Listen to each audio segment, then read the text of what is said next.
What's going on, stackers? So in this video we're going to be talking about niches and micro niches when it comes to low content books.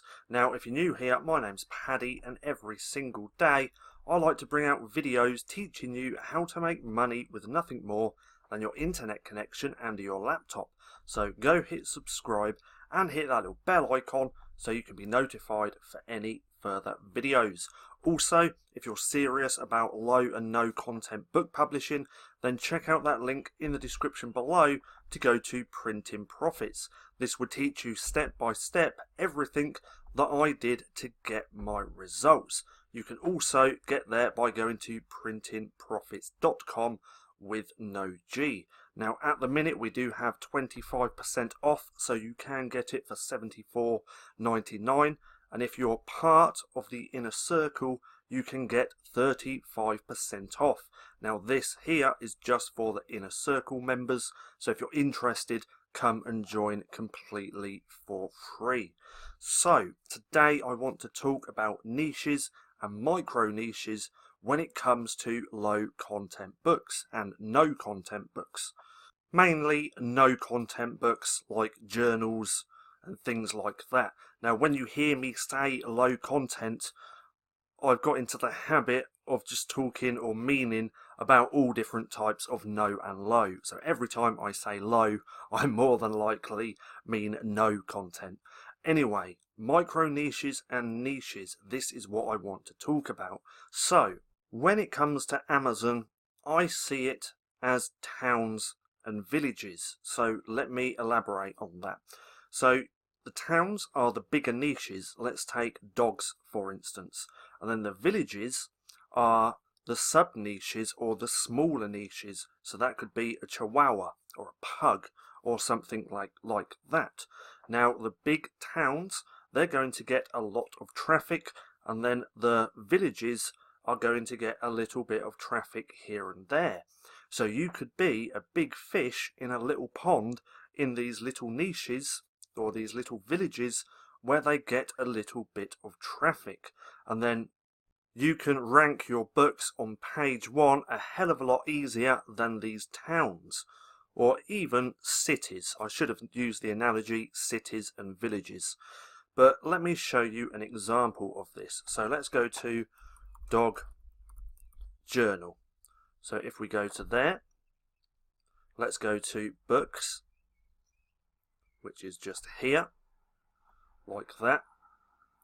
And as we can see, we have 50,000 results for Dog Journal. So it's going to be a hell of a lot easier for you to try and get on page 1 for a dog journal. Now if you have a good dog journal, then the cream will rise to the top, and over time you could get your book on page 1. But to start with, it's going to be quite hard to try and do that. So this is a city or a town.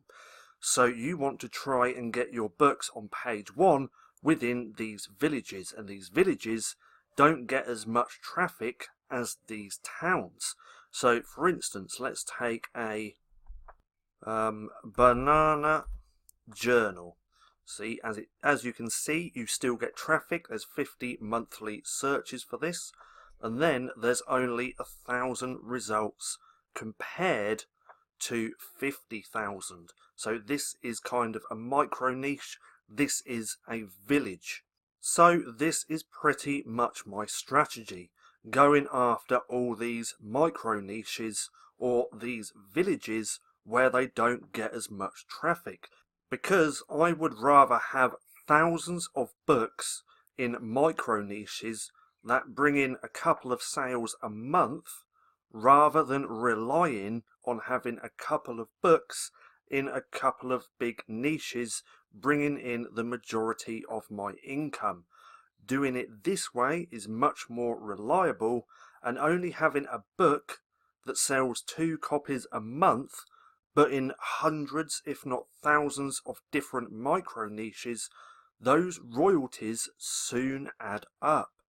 And these micro niches or villages are absolutely everywhere.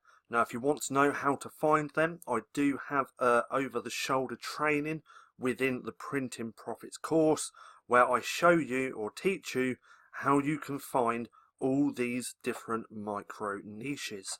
So this is practically my strategy. This is what I do. This is why I upload books every day. I upload in all these different villages where they don't get much traffic, but they sell a couple of copies a month. And that's how I've created a decent income.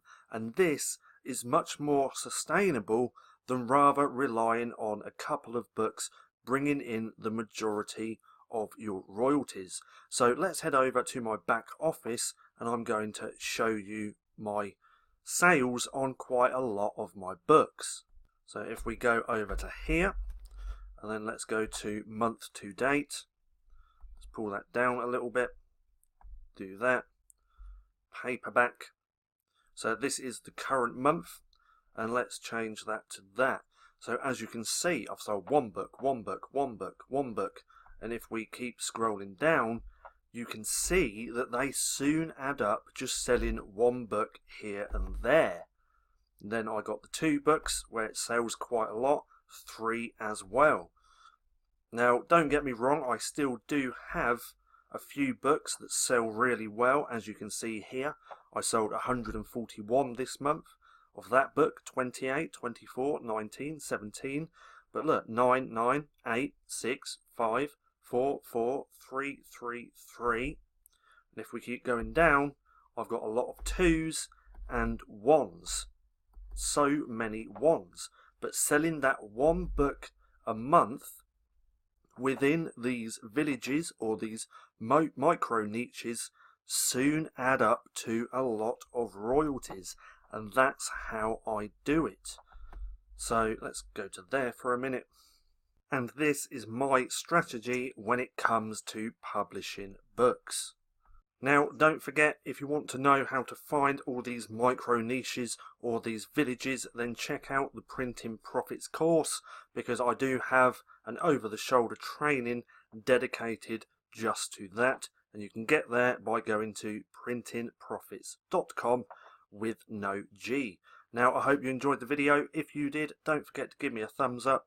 Also, go and hit subscribe and hit that little bell icon so you can be notified for any further videos.